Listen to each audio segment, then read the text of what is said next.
नमस्कार। बच्चे देश के भविष्य होने के नाते देश के विकास की अवधारणाओं को स्थापित करने में महत्वपूर्ण योगदान भी देते हैं। देश की प्रगति की निर्धारण में बच्चों के शारीरिक विकास की उपलब्धता किस रूप में उन्हें प्राप्त हो रही है, उसके लिए क्या उन्हें पोषण युक्त खाद्य पदार्थ दिए जा रहे हैं, इस बात की निगरानी हेतु इस बात को विश्व पटल के सामने उनकी स्थिति को प्रदर्शित करने में यूनिसेफ का अपना एक महत्वपूर्ण स्थान है। वर्ष 2024 की यूनिसेफ की एक रिपोर्ट बाल पोषण पर आधारित रिपोर्ट जून 2024 में जारी की गई। उस रिपोर्ट के माध्यम से यह जानकारी प्राप्त होती है कि भारत बाल पोषण के मामले में उन 20 देशों में से एक है जहां पर वर्ष 2018 से 2022 तक की समयावधि में 65% बच्चों को जरूरी पोषक आहार नहीं मिल पा रहा है। दुनिया में हर एक चौथा बच्चा भूख की स्थिति का सामना कर रहा है। इस संबंध में अगर यूनिसेफ की रिपोर्ट का आकलन किया जाए तो उस रिपोर्ट के माध्यम से यह जानकारी प्राप्त होती है कि भारत में चाइल्ड फूड पॉवर्टी बाल खाद्य गरीबी के परिप्रेक्ष्य में अगर देखा जाए तो 40% आंकड़ा प्रदर्शित होता है, जो एक उच्च स्तरीय बाल खाद्य गरीबी की अवधारणा को रेखांकित करता है।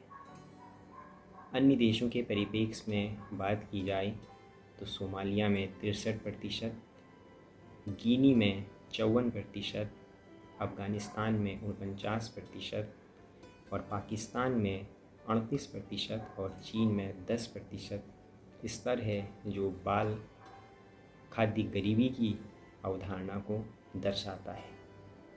यदि हम साउथ एशिया में दूसरा सबसे खराब देश की श्रेणी की स्थिति में देखें तो उसमें हम भारत को मान सकते हैं। गंभीर बाल खाद्य गरीबी के परिप्रेक्ष्य में अगर बात की जाए तो 40% के अलावा भारत में 36% जो बच्चे हैं वो मध्यम बाल खाद्य गरीबी की श्रेणी के अंदर शामिल हैं। अगर हम इस आकलन के अनुरूप देखें तो भारत में लगभग 76% बच्चे बाल खाद्य गरीबी की श्रेणी के अंदर आते हैं। और दक्षिण एशिया में अगर देखा जाए तो दक्षिण एशिया में अफ़गानिस्तान के बाद भारत का दूसरा स्थान है बाल खाद्य गरीबी की श्रेणी में। अफ़गानिस्तान गंभीर बाल खाद्य गरीबी में 49% और मध्यम बाल खाद्य गरीबी में 37% की भूमिका का निर्वहन और उसको प्रदर्शित कर रहा है। यूनिसेफ की इस रिपोर्ट के माध्यम से यह बात भी पता चलती है कि आखिर क्या एक मानक है जो बाल खाद्य गरीबी की अवधारणा को रेखांकित करता है।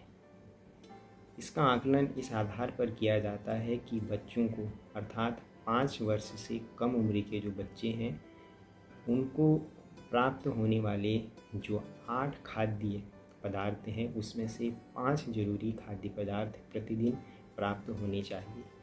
यदि इससे कम प्राप्त हो रहे हैं तो वह बाल खाद्य गरीबी है, उससे नीचे की स्थिति को रेखांकित कर रही है। इसमें से ये बताया गया है कि जब हम बात करते हैं कि 5 जरूरी खाद्य पदार्थ 8 में से कौन कौन से होने चाहिए, तो उसमें ये कहा गया है जैसे माँ का दूध है, अनाज है, ये उपलब्ध होने चाहिए। साथ ही साथ कंदमूल फल हैं, केले हैं, मांस हैं आदि इन उपलब्धताओं की प्राप्ति अगर बच्चों को है तो वह पोषण आहार श्रेणी के अंदर आएगा। अगर इन 5 खाद्य पदार्थों में से भी कोई भी खाद्य पदार्थ अर्थात 2 से कम खाद्य पदार्थ है अगर प्राप्त हो रहे हैं तो वह गंभीर बाल खाद्य गरीबी की श्रेणी को रेखांकित करता है। धन्यवाद।